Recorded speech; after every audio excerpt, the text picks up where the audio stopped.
helping you with real estate, Mr. Mike Johnston. Hello, Mike Johnston here, just checking in with you and showing you a few different little things that are here. Today we're going to talk a little bit more about what you do and how you would fill out a purchase and sale agreement or modify a contract if they're wanting to change the buyers. So let's say that you have the documents already. You have a buyer representation agreement that's already filled out, completed. You have a purchase and sell agreement that's filled out as well. You even have a counter offer that was filled out. So all this is filled out in the buyer's names. So right now you have the buyers. According to the purchase and sell agreement, it says the buyers' names are Fred Smith and Jan Smith. And the seller is Greg Harper and Liz Harper. So it's all been signed, accepted, lead-based paint, property disclosure form, all of those things. But for some reason now you're wanting to go ahead and change this and modify it and have a different buyer. So let's say that we're going to remove Fred Smith and Jan Smith, and we're going to add Bob Anderson and Paula Anderson to be the new buyers. So what do we do? First off, let's go ahead and take a look here. We're going to go over and take a look at what we've got in our forms.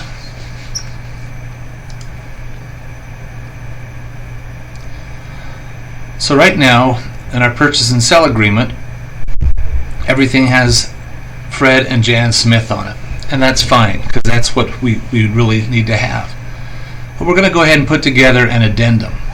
Now on our addendum, we need to reference everything that we've had on there already.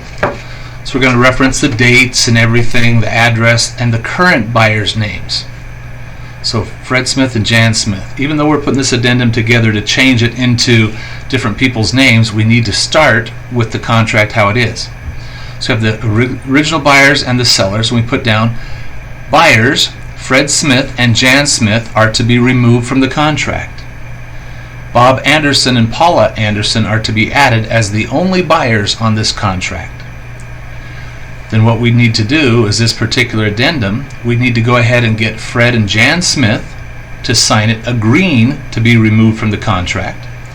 We also need to have the existing sellers, Greg Harper and Liz Harper, agreeing to let them be removed and agreeing to let Bob and Paula Anderson be there in their place.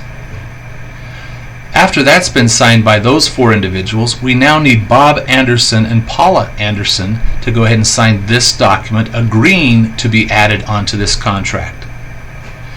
Now once that's done and we have all 6 people on this contract, we then would have Bob Anderson and Paula Anderson go back and initial and sign and date everything. So they'd go back to the purchase and sell agreement and they would initial at the bottom of it just as if they were a buyer on all the different pages and where it needs to be.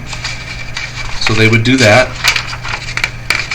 Then they would, on the very last page, they would then also need to sign as buyers, so we'd have to add them onto here as well. Then they'd go back and do the same thing for the buyer representation agreement, the lead-based paint, the property disclosure form, the counter offer form, and then we already have them on the addendum. So they go back as if they'd been there on day one. Now we put down the date that they signed everything. So today's date, they would be signing everything. The contracts are valid because the original buyers signed everything and the sellers at the time that it needed to be. So that's what you need to do when you're going to change out the buyers on a purchase and sell agreement.